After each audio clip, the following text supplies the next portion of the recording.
Hello guys, welcome back to the channel. In today's video, I'm going to show you how you can unlock new plot in Heartopia game. Okay, let's get into it guys. First of all, if you want to unlock a plot, you need to go to this menu, the watch menu, and then select the developers guild. Okay, and select this plot menu, and you can tap to select the target plot. Okay, and I'm going to unlock this one. And if you want to unlock the plot, just click on this option guys, and you will need your coins to buy the plot.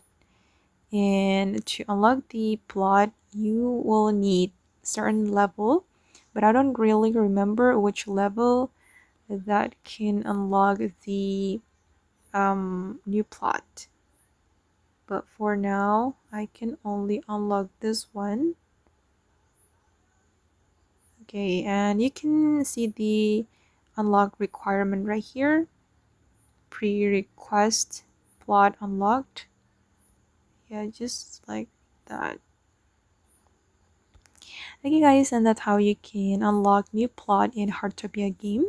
I hope this video will be useful for you. Thank you so much for watching, and bye.